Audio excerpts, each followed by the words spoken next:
Welcome to Sakshi TV cinema. నమస్తే, నా పేరు స్వప్న. ఎక్కడ చూసినా కూడా దబిడే ప్రస్తుతం.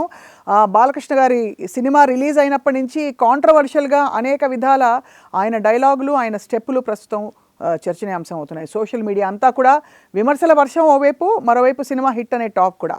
సో ఇవాళ మనం మరొక బాలకృష్ణ గారిని కలవబోతున్నాం. నిజానికి ఈయన వాయిస్ ఒక్కసారిగా కళ్ళు మూసుకుని వింటే బాలయ్య బాబు ప్రత్యక్షం అయ్యారా అన్నట్టు అనిపిస్తుంది. మిమిక్రీ ఆర్టిస్ట్, చాలా ప్రోగ్రామ్స్ ఇచ్చి అండ్ అందరినీ మెప్పించిన భవిరి శివ మనతో ఉన్నారు. శివగారితో మాట్లాడడం. శివగారు నమస్తే మేడం. చాలా సంతోషం మిమ్మల్ని చూడడం. నాకు కూడా చాలా సంతోషం మేడం. బాలకృష్ణ గారి ఒక ఫిమేల్ మిమిక్రీ ఆర్టిస్ట్ ఇంకో మేల్ మిమిక్రీ ఆర్టిస్ట్ని ఇంటర్వ్యూ చేస్తుంటేనే నాకు కొద్దిగా ఎంతూజియాస్టిక్గా ఉంది. అంతే నీ అభిమానం ఆయన. అమ్మా సూపర్ మేడం. సో ఎలా మొదలైంది మీ మిమిక్రీ ప్రయాణం? ముందు ఒక డైలాగ్తో అదే విషయం బాలకృష్ణ గారి వాయిస్లో చెప్పండి. మీరు చిన్నప్పుడు మరి నాన్నగారి టైంలో మీరు భవిరి రవి గారు అలానా? నమస్కారం స్వప్న గారు. మరి ఈ రోజున మీరు నన్ను ఈ విధంగా సాక్షిలో ఇంటర్వ్యూ చేయడం నిజంగా చాలా సంతోషంగా ఉంది. మరి నేను నా చిన్న వయసులో నేను నా స్వస్థలం నాగాయలంక, కృష్ణా జిల్లా. మరి అక్కడ పుట్టడం జరిగింది. అదే కృష్ణా జిల్లాలో మా బాబాయ్ గారు, మా నాన్నగారి సోదరుడు భవిరి రవి గారు, వారు 1992 సంవత్సరంలో వారు మా కుటుంబంలోని ఒక కార్యక్రమంలో ఆయన పెర్ఫార్మెన్స్ చేయటం, దాన్ని మేము చూడటం, ఆ రోజున మరి అది నాలో ప్రవేశించడం, పెనిట్రేట్ అయిపోయింది ఆ యొక్క ధ్వని అనుకరణ.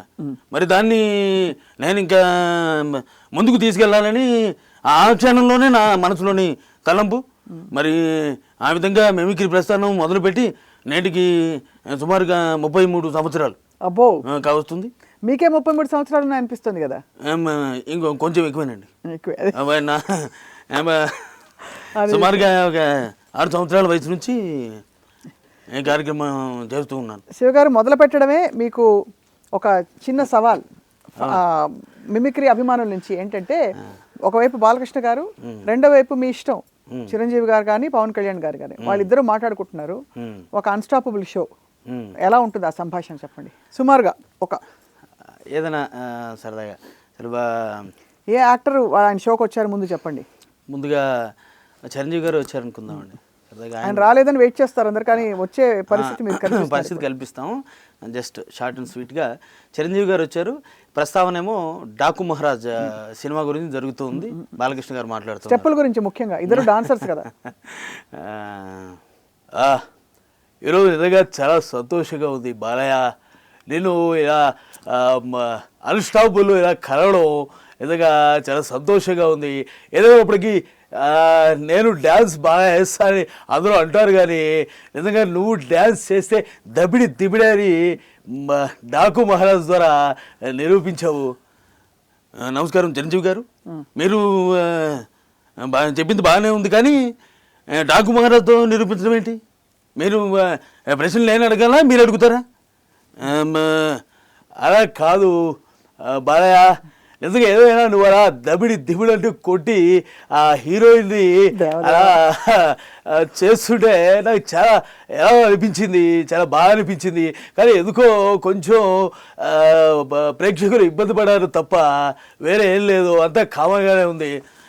మీలాంటి కళాకారుడు ఖచ్చితంగా మీలాంటి కళాకారుడు మెచ్చుకుంటారని మాకు తెలుసు. ఎందుకంటే మీరు కూడా ఎంతోమంది హీరోయిన్లతో అద్భుతమైనటువంటి డాన్సులు చేశారు. మరి నేను కూడా డాకు మహారాజ్ ప్రత్యేకంగా ఇందులో డైలాగులంతా ఒక ఎత్తు అయితే, ఆ సినిమాలో ఆ సాంగు, ఆ డ్యాన్సు, ఆ స్టెప్పు మరి శేఖర్ మాస్టర్ అలా ఎందుకు చెప్పారో తెలియదు, కానీ అలా జరిగింది. ఏదేమైనా స్వప్న గారి సమక్షంలో ఇలా ఇద్దరు కలవటం చాలా సంతోషంగా ఉంది. స్వప్న గారు సూపర్. శివగారు, ఎంత పట్టుంది మీకు అర్థమైపోతుంది. సో మొత్తానికి ఎన్ని వాయిస్లు ప్రాక్టీస్ చేసి మీకు ఫస్ట్ కాన్ఫిడెన్స్ ఎలా వచ్చింది అసలు, నాకు కూడా ఇది వస్తుంది, చేతనవుతుందని? అంటే కాన్ఫిడెన్స్ ఉంటారండి. అంటే యాక్చువల్గా అది తెలియని వయసు మేడం. నాకు కూడా చిన్నప్పుడు 6 చేంజ్ అంటే చాలా చిన్న వయసు. నాకు కూడా ఆయన చేసింది ఏమంటే అది ఎట్లా చేసింది తెలుసు. ఆయన ఫస్ట్ కొన్ని వాయిస్లు చేశారు, అవి గుర్తుపెట్టి ఉన్నాను. అట్లాగే కొంతమంది పిల్లల్ని తీసుకుని ఒక రూమ్లోకి వెళ్ళిపోయాను, నా ఏజ్ పిల్లల్ని తీసుకుని ఆయన చేసిన ఆ ఐటమ్స్ అప్పుడప్పుడు చేశాను. నాకే ఆశ్చర్యం ఇప్పటికే అసలు ఎట్లా చేశానని. సరే అరే వీళ్ళు బాబాయ్ చేసినట్టు అంకుల్ చేసినట్టు చేస్తున్నారని చెప్పేసి అందరూ అని చెప్పని అనుకున్నారు. ఇక అట్లా మొదలైంది. చాలా నాళ్ళ పాటు సుమారుగా 10 ఏళ్ల పాటు ఆయన అప్పుడు చేసిన వాయిస్లో చేశానండి. తర్వాత మెల్లమెల్లగా నాకు తెలిసి నేను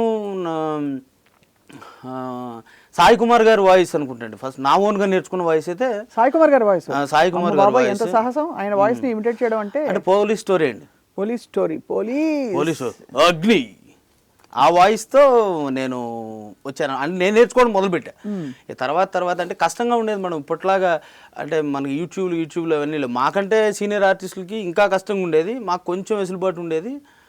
మొత్తానికి ఎలా కింద మీద పడి తిప్పలు పడి అట్లా నేర్చుకోవడం మొదలుపెట్టాను. ఇదే మీ ప్రొఫెషన్ ఇప్పుడు? ప్రస్తుతం ఇదే పూర్తిగా మీ ప్రొఫెషన్. ప్రస్తుతం అంటే నేను ఒక జాబ్ చేసేవాడిని మేడం. జాబ్ చేస్తూ దాన్ని రిజైన్ చేసి వచ్చి పూర్తిగా ఆర్టిస్ట్గా ఉండిపోయాను మేడం. అంటే సుమారు ప్రొఫెషనల్ ఆర్టిస్ట్ అయ్యి కూడా 20 years ప్లస్ అయిందండి. అప్పటి నుంచి కూడా ఇదే తప్ప వేరే ఇంత మటుకు ఏది లేదు మేడం. అట్లా ఇంకా మీరు మీ ప్రయాణంలో ఎవరెవరు ప్రముఖుల సమక్షంలో మీరు చేశారు ఇది? అంటే చాలామంది ప్రముఖుల సమక్షంలో చేశాను మేడం. కానీ నాకు గుర్తున్నటువంటి కొన్ని మంచి అప్రిషియేషన్స్ కొంతమంది నుంచి వచ్చింది మేడం. ప్రముఖంగా అందులో నేను చెప్పుకునేది ఏంటంటే అవసరాలు శ్రీనివాస్ గారండి. ఒకసారి నేను రవీంద్ర భారతిలో ప్రోగ్రాం చేస్తున్నాను. అది మా ఫ్రెండ్ వినోద్ అని చెప్పేసి అతనిది వినోద్ ఫిల్మ్ అకాడమీ. దాంట్లో ఫస్ట్ యానివర్సరీ చేస్తున్నాడు ఆయన. నేను అందులో ప్రోగ్రామ్ చేయడానికి వెళ్ళాను. సరదాగా కేసీఆర్ గారిని ఇమిటేట్ చేస్తున్నాను. ఇప్పుడు చేస్తుంటే అవసరాలు శ్రీనివాస్ గారిని ఆ ప్రోగ్రామ్ గెస్ట్గా పిలిచారు. ఆయన లోపలికి వస్తూ అంటే 3-4 హాల్స్ ఉంటాయండి రవీంద్ర భారతిలో.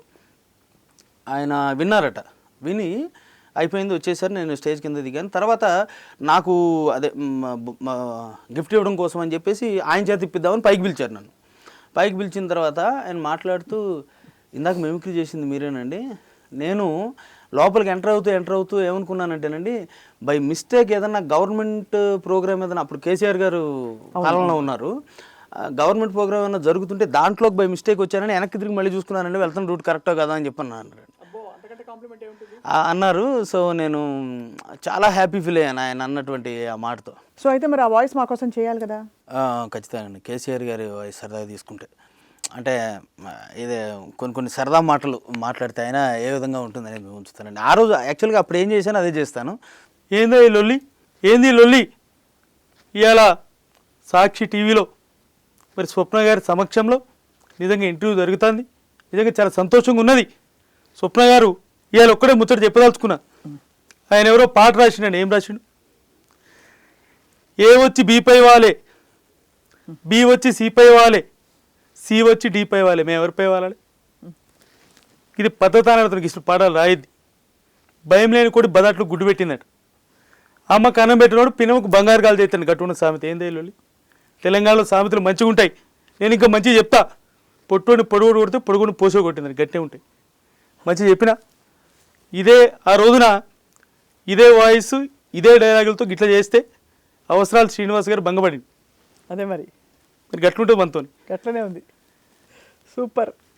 తెలంగాణకి ఆంధ్రుడికి తేడైందండి ఎరకనా? ఏం చెప్పండి. నేను చెప్తాను కోరి. తెలంగాణడు సొరకాయని ఆనపకాయ అంటాడు, ఆంధ్రుడు సొరకాయని అంటాడు. గదే తేడా. మంచిగా చెప్పినా కదా. సూపర్. స్వప్న గారు క్లాప్స్ కొట్టారని మంచిగా చెప్పిన. అంతే. Thank you very much. అదే సూపర్. సో అయితే అలా మీరు కంటెంట్తో పాటు దీనికి స్పాంటేనియస్గా మీకు అప్పటికప్పుడు స్ఫురణ కూడా రావాలి కదా? అంటే అలా చేస్తుండే. ఎక్కువ నేనే యాక్చువల్గా అంటేనండి నేను మామూలుగా డైలాగులు పెట్టుకోను మేడం. అంటే కొన్ని వాయిస్లు ఎట్లా చేస్తానంటేనండి ఎక్కువ అక్కడ ఉన్నటువంటి సందర్భాన్ని బట్టి చేస్తూ ఉంటాను. దానిలో ఏంటంటే కొన్ని చోట్ల బాగా హైప్ వచ్చేస్తుంది అనమాట. ఎందుకంటే అక్కడ ఎవరు ఎక్స్పెక్ట్ చేయరు కదా. ఇప్పుడు మనం మెచ్చినటువంటి రాజకీయ నాయకుడు లేకపోతే మనకి ఇష్టమైనటువంటి యాక్టరు ఎవరో ఒకళ్ళు వచ్చి మనల్ని ఉద్దేశించి మన పేరు చెప్తూ అక్కడ ఉన్న సందర్భాన్ని స్పృశించి చెప్తారని చెప్పి ఎవరు అనుకోరు కదా. అవును. అట్లా నేను కొద్దిగా ఎక్కువ చేస్తాను మేడం. అండ్ ఇంకొకటి ఏంటంటే కూడా మేడం అంటే ఎక్కువ ఇప్పుడు డైలాగులు ఇవన్నీ కొంచెం నేర్చుకోవాలనుకుంటున్నాను కదా మేడం. కొంచెం సమయం కూడా ఎక్కువ కేటాయించాల్సిన అవసరం ఉంటుంది. కరెక్ట్. అవును. కానీ ఎక్కువ ప్రోగ్రామ్స్లో ఏం అడుగుతారు? ఎవరి వాయిస్లో ఎక్కువ అడుగుతారు? ఇప్పుడు నాకైతే ఒక బ్రాండ్ పడిపోయింది మేడం. ఎట్లా అంటే నేను చాలా వాయిస్లు చేస్తున్నాను యాక్చువల్గా. కానీ ఐ థింక్ సుమారు అంటే టక్ టక్ టక్ గుర్తురావు కానీ ఒక 120 వాయిసెస్ నేను ఒక లెక్క వేసినప్పుడు. అయితే నేను ఎన్ని వాయిస్లు ఎంత కష్టపడి నేర్చుకున్నా, ఎంత బాగా చేసినా కూడా బాలయ్య బాబు గారు వాయిస్ చెయ్యంగానే మిగతా అందరూ మర్చిపోతారు మేడం, అన్నీ మర్చిపోతారు. అది నాకు ప్లస్ మైనస్ అర్థం కాని సందర్భాలు వస్తూ ఉంటుంది, అనిపిస్తూ ఉంటుంది నాకు అట్లా. ఎందుకంటే మిగతా వాయిస్ నేర్చుకోవడానికి ఎక్కువ కష్టపడతానండి. బాలకృష్ణ గారి వాయిస్ మరి అది ఎట్లా తగిలిందో అట్లా వచ్చేసింది అది. సో దానికోసం ఎక్కువ కష్టపడతా కానీ బట్ దీని ద్వారా బాగా ఎక్కువ మిగతా ఎంత కష్టపడినా ఆ కష్టం తెలియట్లేదే అనే అనిపిస్తూ ఉంటుంది. వాయిస్ అంత పాపులర్ గా డామినేట్ చేస్తుంది, అలా అయిపోయింది. ఇంకా ఎవరెవరు వాయిస్లు మీరు బాగా ఎక్కువగా ఇష్టపడి చేస్తారు అంటే? ఇప్పుడు మనం ఆల్రెడీ 2-3 విన్నాం. కేసీఆర్ గారిది విన్నాము, బాలకృష్ణ గారిది ఆఫ్ కోర్స్, తర్వాత చిరంజీవి గారిది, ఇంకా పోసాని కృష్ణమురళి గారికి మొన్న ఒక సినిమాకి డబ్బింగ్ చెప్పానండి. ఆయన వాయిస్ లో డబ్బింగ్ చెప్పాను. ఆయన వాయిస్ లో చెప్పానండి. సోలో అనే ఒక మూవీకి డబ్బింగ్ చెప్పాను పోసాని గారికి. సరదాగా పోసాని కృష్ణమురళి గారు వాయిస్ తీసుకుంటే అదే విధంగా ఉంటుంది. రాజా, బంగారు రాజా, ఐ లవ్ యూ రాజా. ఏమండి సాక్షి ప్రేక్షకులకు అందరికీ నమస్కారం అండి. నిజంగా చాలా సంతోషంగా ఉంది మేడం. థ్యాంక్ యూ అండి స్వప్న గారు, మీరు నన్ను ఇంటర్వ్యూ చేస్తున్నందుకు. చాలా గ్యాప్ వచ్చిందండి, కెమెరా ముందుకు రాలేదు, ఇవాళ మీ ద్వారా వస్తున్నానండి. థ్యాంక్ యూ అండి, థ్యాంక్ యూ వెరీ మచ్. ఏమండి నిజానికి నేనే చెప్పుకోవాలి డబ్బింగు, కానీ ఆ సినిమాలో కొన్ని సీన్లు మర్చిపోయారంట. నాకేమో ఒంట్లో బాగోలేదండి, అందుకనే శివగారు చెప్పాడు. మేడం బాగా నవ్వుతున్నారు, ఏ పేస్ట్ పడతారండి, క్లోజప్ప కోల్గెట్ట? చెప్పండి మేడం, పళ్ళు తెల్లగా ఉన్నాయి అందుకే అడిగా. ఉప్పు ఉంది, టూత్పేస్ట్ లో ఉప్పు ఉంది. ఉప్పు ఉందా మేడం? ఖచ్చితంగా అలాగా చెప్పండి మేడం, లేదని మాత్రం చెప్పొద్దు. ఎందుకో చెప్పండి. చెప్పండి. టూత్పేస్ట్లో ఉప్పు లేదని మీరు చెప్పగానే కాజలు కానీ సమంత కానీ మీ ఇంటి గోడ పత్తడు మీరు లోపలికి వస్తారండి. గోడ పగిలిపోతే కొత్త గోడ కట్టించుకోవాలి కదా మేడం, అందుకే టూత్పేస్ట్లో ఉప్పు లేకపోతే అవసరమైతే కలిపేసుకోండి, లేదని మాత్రం చెప్పొద్దండి. ఓకేనా మేడం? ఓకేనండి, థ్యాంక్ యూ వెరీ మచ్ అండి. థ్యాంక్ యూ వెరీ మచ్ అండి. అద్భుతం శివగారు, బాబోయ్ ఎంత ఒరిజినల్ గా మీరు హ్యూమర్ కూడా పండిస్తున్నారు మేడం. Thank you. సో ఇలా మరి ఆయన విన్నారా మీ వాయిస్? అంటే నేను తెలియదు మేడం, నాకు అంటే మిమిక్రీ ఆర్టిస్ట్ చేశారని తెలుసు కానీ తెలుస్తుంది కానీ అంటే అట్లా మేబీ వాళ్ళు కూడా యూట్యూబ్ లో సాయి కుమార్ గారు కూడా డబ్బింగ్ చెప్పారా? సాయి కుమార్ గారికి చెప్పలేదు మేడం. అంటే సాయి కుమార్ గారి వాయిస్ యాక్చువల్లీ ఇక్కడ ఒక విషయం చెప్పారు. నేను ఉన్నాను మేడం, నేను చేసే వాయిస్లు ఎన్నో చేస్తాను కానీ ప్రతి వాయిస్ని మనం డబ్బింగ్కి మ్యాచ్ చేయగలిగేంత రేంజ్కి తీసుకెళ్తామని చెప్పి నేను అనుకోను మేడం. అంటే కొన్ని వాయిస్లు బాగా పడతాయి మేడం, అవును, అద్భుతంగా చేయగలుగుతాం, మేనేజ్ చేయగలుగుతాం.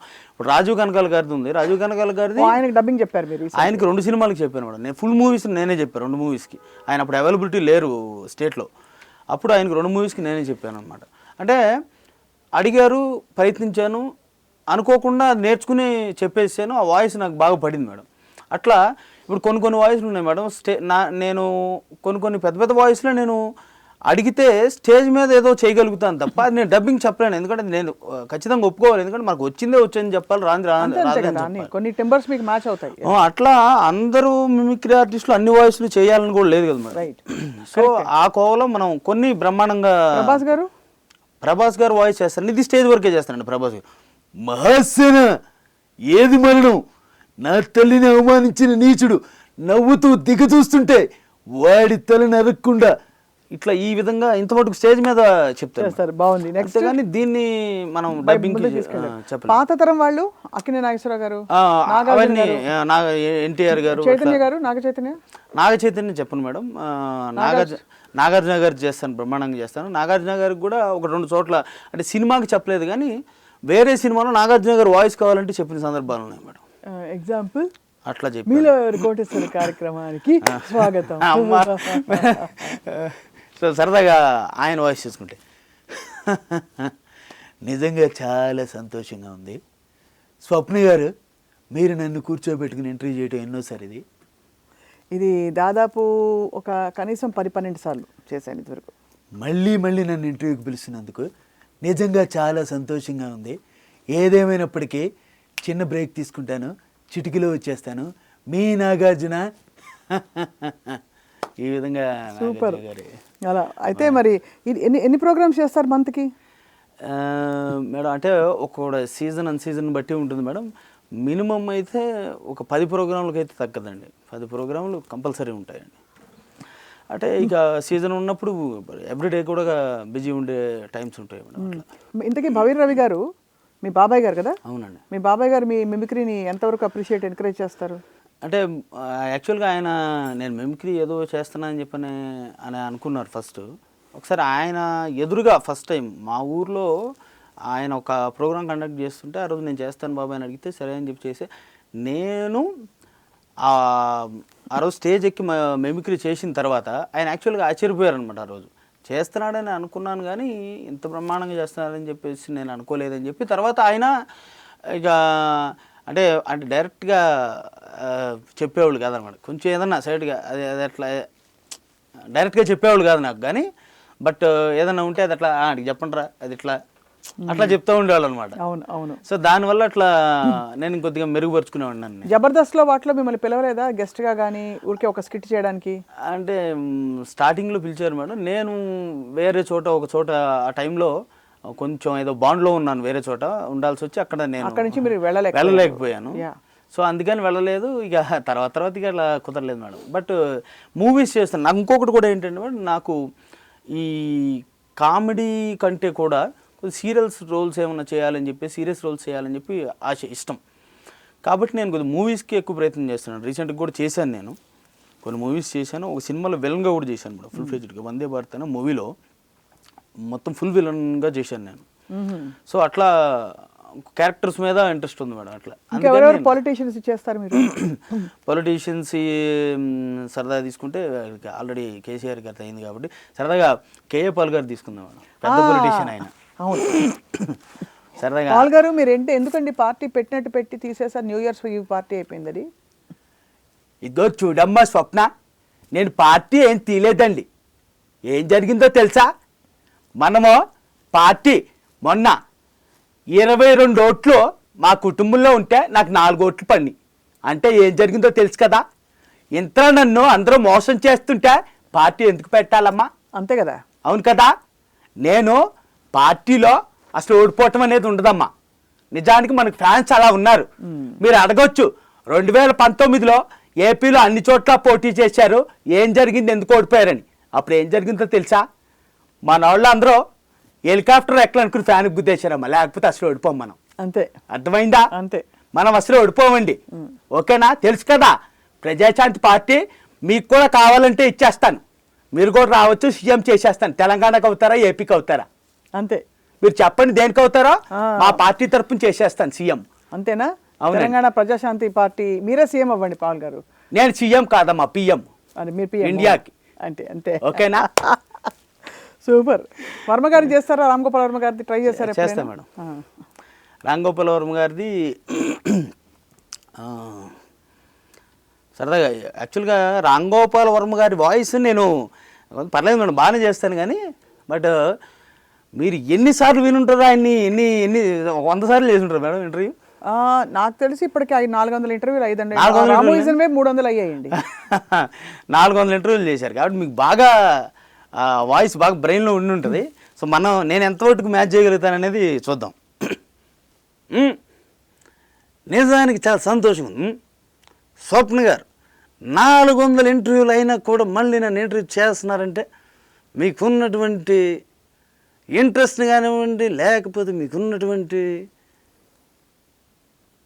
ఎంతూజియాజం, కరెక్ట్ పదం తెలియట్లేదు.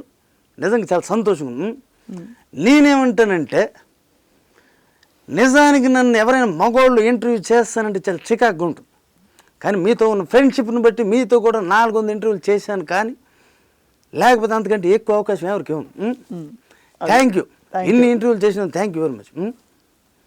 సో అలా మీరు పలు రకాల వాయిసెస్ అయితే మరి ఏమిటి మీ ఇలాగే మరి మిమిక్రీ ఆర్టిస్ట్కి ఏదైనా జీవితం అంటే ఇంకా ప్రోగ్రామ్స్ కొత్త వాయిస్లు చేర్చుకుంటూ పోతారా? కొత్త స్కిట్లు పెడతారా? అంటే ఇట్లా అంటే వచ్చిన వాయిస్ని ఏదో ఒకటి కొంచెం అప్డేట్ చేసుకుంటూ వెళ్తూ ఉండాలి మేడం. అన్నీ మనకు పడతాయి పడవు అనేది తెలియదు. కానీ బట్ అప్డేట్ చేసుకుంటూ వాయిస్ని వెళ్తూ ఉంటామే. అంటే ఇంకో విషయం ఏంటంటే మేడం, కొంచెం ఒక ఏజ్, ఒక సీనియారిటీ అది వచ్చిన తర్వాత పూర్తిగా ఇందులో ఉండటం కూడా కొంచెం కష్టమైనటువంటి విషయం. రిస్కే కదా. ఆ.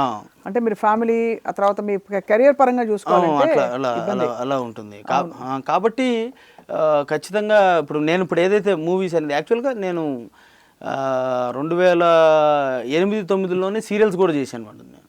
సో బట్ ఎందుకు అందులో అది బ్రేక్ ఇచ్చి మళ్ళీ పూర్తిగా షోస్ వైపే ఉండిపోయాను. అదే సో మళ్ళీ ఒక రీసెంట్గా 3-4 ఏళ్ళ నుంచి మళ్ళీ మూవీస్ అవి కొంచెం చేస్తున్నాను అట్లా. సో అయితే ఫైనలీ కన్క్లూడ్ చేయడానికి బాలకృష్ణ గారు, మీరు దేశం బాగుపడాలంటే ఏమేమి చేయాలో 3 సూచనలు ఇవ్వండి బాలకృష్ణ గారు. మీరు హిందూపూర్ ఎమ్మెల్యేగా కూడా ఉన్నారు కాబట్టి. మరి దేశం బాగుపడాలంటే ప్రతి పౌరుడు, భారతదేశ ప్రతి పౌరుడు బాధ్యతగా ఆలోచించాల్సినటువంటి విషయం ఉంది. మరి ప్రతి తెలుగు వాడు కూడా తెలుగు ధనాన్ని ప్రపంచ నలుమూలలా చాటి చెప్పినట్టు ప్రతి భారతీయుడి కర్తవ్యాలన్నీ అంతఃకరణ శుద్ధితో నిర్వహించాల్సిందిగా నేను కోరుకుంటూ, మరి రాజకీయ నాయకులు కానివ్వండి, ఒక కళాకారులు కానివ్వండి, మరి సమాజానికి చేయవలసినటువంటి సేవ అత్యద్భుతంగా చేస్తూ ముందుకు వెళ్ళాలని మనస్ఫూర్తిగా ఈ సందర్భంగా కోరుకుంటున్నాను. Thank you very much. Saif Ali Khan ఇంట్లో ఎందుకండి అంత పెద్ద కత్తుపోటు జరిగింది మొన్న? అది నేను చేశానా? చేయలేదు. మీరు నన్ను ఎందుకు అడుగుతున్నారు? సైఫ్ అలీ ఖాన్ గారి ఇంట్లో జరిగిన కార్యక్రమానికి నాకు అసలు ఏమైనా సంబంధం ఉందా? లేదు, కానీ మీరు ఒక మంచి మాట చెప్తారని. ఎవరితో గొడవలు పెట్టుకోకుండా ఉంటే ఏమి జరగవని నా అభిప్రాయం. అది ఆ విషయం అంతే. ఆ విధంగా అయితే మరి మీరు త్వరలో ఇంకా రాజకీయాల్లో పుంజుకుంటారా బాలకృష్ణ గారు? ఖచ్చితంగా. మరి ఇంకా ఎన్నో సార్లు ఇలా ఎమ్మెల్యేగా, వీలైతే మంత్రిగా కొనసాగాల్సినటువంటి ప్రస్తుతం సినిమాల్లో బిజీగా ఉంటున్నాను కాబట్టి ఇంకా ముందు అడుగు వేయటం లేదు. మరి ఫ్యూచర్లో మరి ఆ పరమేశ్వరుని దయ వల్ల. మీరు అంత యంగ్గా ఎలా ఉన్నారు బాలకృష్ణ గారు ఈ వయసులో కూడా? ఎంగే కదా, ఎంగా ఎలా ఉన్నారంటారేంటి? ఎంగే కాబట్టి ఎంగే స్వీట్ 16. అంతేనా? 16 దాటి వయసు ముందుకు వెళతాము అంతే. ఆ విధంగా ముందుకు పోతున్నారు అలా. కాబట్టి రేపు మోక్షయజ్ఞం కూడా నేనే పోటీ. ఓ అంతే, మీరే పోటీ? ఖచ్చితంగా. నిజంగా దబిడే నిజంగా. ఎవరికైనా దబిడే, మన తర్వాత ఎవరైనా అంతే. సూపర్ బాలకృష్ణ గారు, సూపర్ శివ గారు. చాలా అద్భుతంగా మీ వాయిసెస్, అండ్ ఎస్పెషల్లీ కొన్ని వాయిస్లు అయితే అసలు కళ్ళు మూసుకుని వింటే బాడీ లాంగ్వేజ్, హ్యూమరు అన్నీ కలగలిసి చాలా కష్టతరమైన ఒక విద్య ఇది, ధ్వన్యానుకరణ. నిజంగా దాన్ని మీరు ఆ ఫీల్డ్లోకి రావడం, దాన్ని నిలబెట్టుకోవడం, మీ పేరు అండ్ అంచెలంచెలుగా ఎదుగుతూ ఇంత గొప్ప పేరు సంపాదించారు. చాలా బాగుంది శివ గారు. Great pleasure meeting you. We wish you all the very best. నమస్తే.